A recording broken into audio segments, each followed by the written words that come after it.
Marcos, eu vou começar pedindo para que você explique, até para muitos que podem não te conhecer, não conhecer a sua história, como se deu a sua participação no 8 de janeiro, o que te levou até lá, a Praça dos Três Poderes, naquele dia?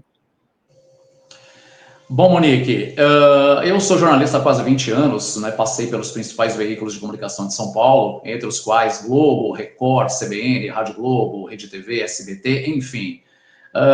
E assistindo tudo que a gente vem assistindo no país, infelizmente a debandada, né, a prostituição da imprensa brasileira, na época em que começaram as manifestações no Brasil, eu entendi que eu teria neste momento o compromisso de dar voz àquelas pessoas, já que nós não podíamos contar com o trabalho da imprensa que manipulava e continua manipulando a opinião pública até hoje. Foi este o principal motivo que me levou a Brasília algumas vezes, inclusive na véspera do fatídico 8 de janeiro. Eu cheguei em Brasília no dia 7, né? Isso em se tratando da última vez que eu estive em Brasília, e fui justamente com essa missão de cobrir as manifestações, entender o que estava acontecendo por trás de todo aquele contexto, de toda aquela movimentação, já que eu costumo dizer que nós jornalistas somos contadores de história.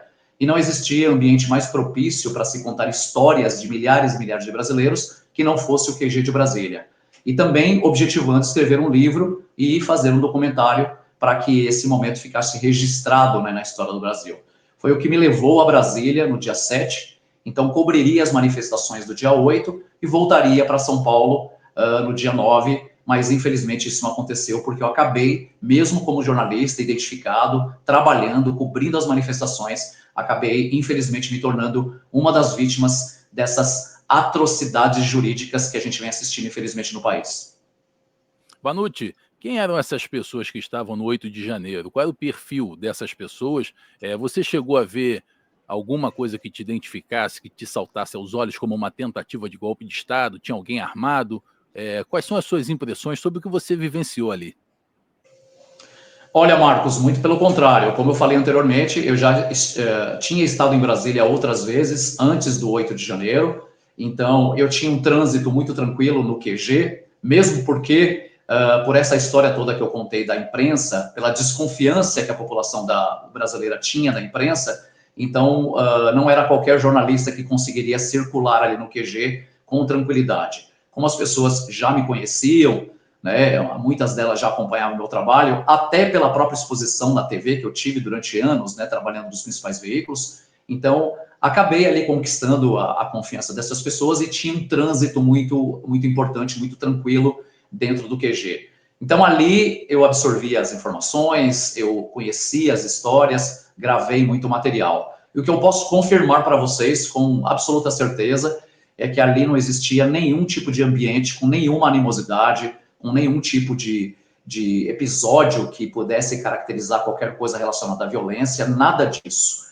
Muito pelo contrário, era um ambiente muito pacífico, muito acolhedor. Eu costumo dizer em todas as entrevistas que eu dou que em quase 70 dias de QG, quando essas pessoas ficaram concentradas, não houve sequer o registro de uma ocorrência policial. Nada, absolutamente. E aí a gente imaginar que apenas num dia essas pessoas se revoltaram e disseram, bom, vamos descer para o Planalto e vamos quebrar tudo, isso é história de Papai Noel, história para boi dormir.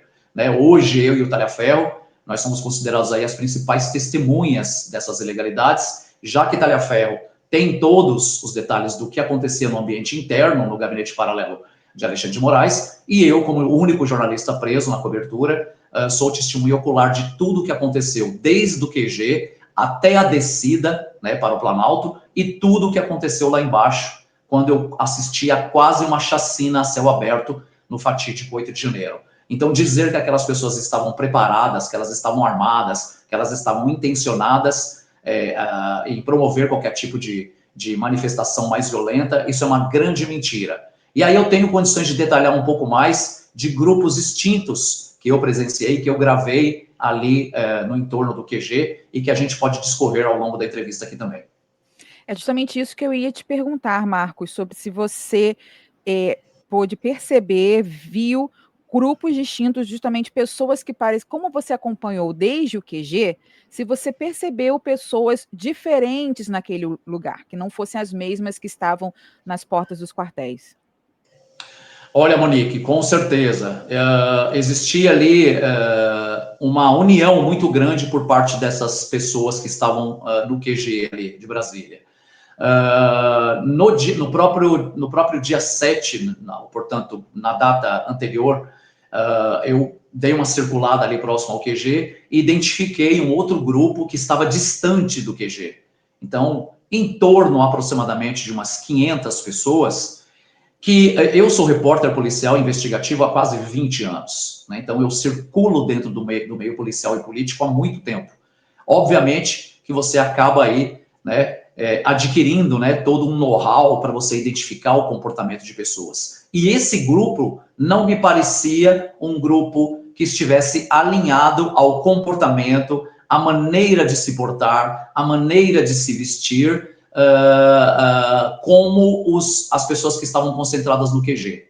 Então eu adentrei a esse grupo, eu gravei muitas imagens, e o próprio comportamento, a maneira que as pessoas se vestiam e a própria condição etária dessas pessoas. É um dado sempre muito importante, Monique e Marcos, porque muitas vezes essas informações passam desapercebidas. A maioria do pessoal do QG, com algumas exceções, é claro, era composta ali de pessoas acima dos 40 anos, 40, 50, 60 anos. Este grupo distinto que eu identifiquei ali ao lado do QG, numa distância de aproximadamente 1 quilômetro, 1,5 quilômetros, tinha um outro perfil. Era um perfil de pessoas mais jovens, abaixo de 30 anos, muitas vezes de boné, de touca, com roupas que não faziam muito, não se alinhavam muito ao perfil das pessoas que estavam no QG. A maneira que eles tratavam os policiais, eu me lembro que eles abordaram alguns policiais do Exército ao lado de algumas viaturas, e assim com um tom agressivo, com uma linguagem não tão apropriada, o que não corresponde ao comportamento das pessoas no QG. Então eu vi exatamente que existia essa diferença, e ali me acendeu o sinal de alerta. E foi exatamente esse sinal de alerta, este start, que me faz acreditar, né, e afirmar para vocês aqui que exatamente foi este grupo que desceu à frente dos manifestantes, portanto, antes, e promoveu a quebradeira antes dos manifestantes do QG chegarem ao Planalto.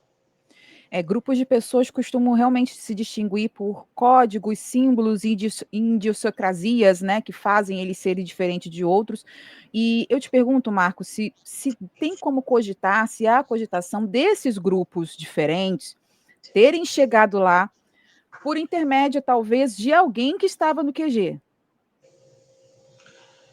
Olha, Monique, você ter a certeza, né, de que existia alguém ou algumas pessoas ali em meio às pessoas do QG, é muito difícil a gente afirmar, né? Porque você sabe, quando a pessoa quer trabalhar, quer agir de forma sorrateira, ele vai buscar artifícios, ele vai buscar outras alternativas para que ele não seja identificado.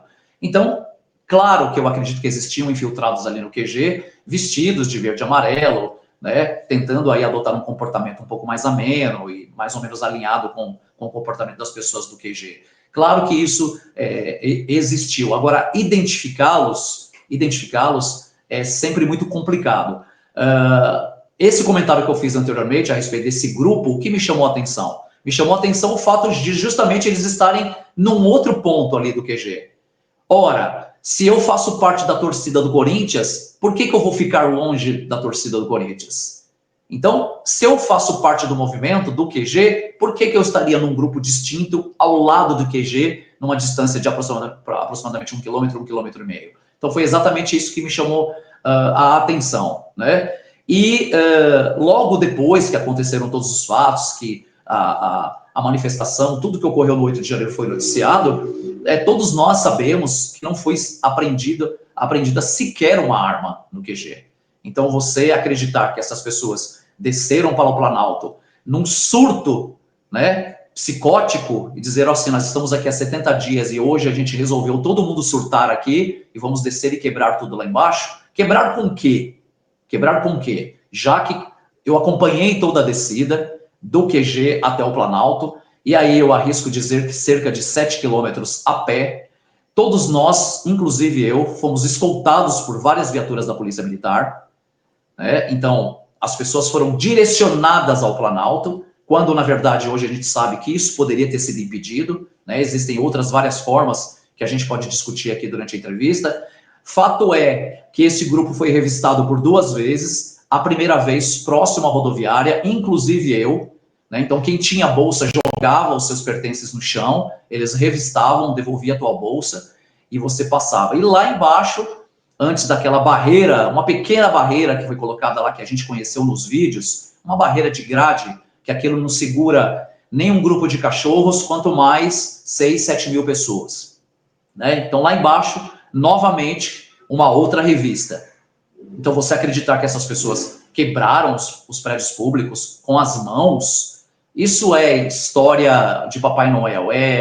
Eu consegui presenciar muita coisa, muito material gravado, e eu consigo perceber que tudo aquilo foi de fato arquitetado, porque, veja só, nós estamos falando de uma cidade que é a mais bem policiada do país, por concentrar justamente os 3 poderes. Brasília, né, toda a estrutura policial de Brasília, ela é extremamente complexa e muito bem estruturada, né? Então, se essas pessoas, e aí eu digo, eu me refiro exatamente ao governo, se o governo tivesse a intenção de impedir essa invasão teria sido impedida já nas rodovias a partir de um trabalho feito pela ANTT, que é a Agência Nacional de Transporte Terrestre, que tem toda a movimentação de coletivos pelo país. Então, se eles quisessem evitar que essas pessoas chegassem a Brasília, isso já teria sido barrado bem antes. Bom, permitiram que esses ônibus chegassem. Ainda assim, lá embaixo, na entrada do Planalto, uma barreira que não segura, conforme eu falei, nem 10 crianças, quanto mais 6, 7 mil pessoas. E por que tinha só aquela grade? Uma grade que foi colocada ali para inglês ver, para fingir que tinha uma barreira, para fingir que tinham policiais ali suficientes. E não foi o que eu vi. Só para complementar aqui, só para vocês terem uma ideia. Quando eu fazia Rádio Globo, eu era o apresentador oficial dos shows da Xuxa em São Paulo. Então, eu comandava públicos de 20 e 30 mil pessoas. E o público da ex-apresentadora Xuxa era um público extremamente grande, né? Então, a gente via toda uma estrutura de segurança no entorno do local do show. Então, por que essa estrutura não foi utilizada? Porque a mesma estrutura que foi utilizada, que cercaram Brasília agora recentemente, no 7 de setembro, que mal a imprensa conseguia circular, por que essa estrutura não foi colocada no 8 de janeiro? Na minha concepção, no meu entendimento enquanto jornalista, não foi colocada propositalmente para que as pessoas pudessem ter acesso e essas condenações, essas acusações fossem dirigidas a essas pessoas que estavam no QG. É essa leitura que eu faço exatamente do fatídico 8 de janeiro.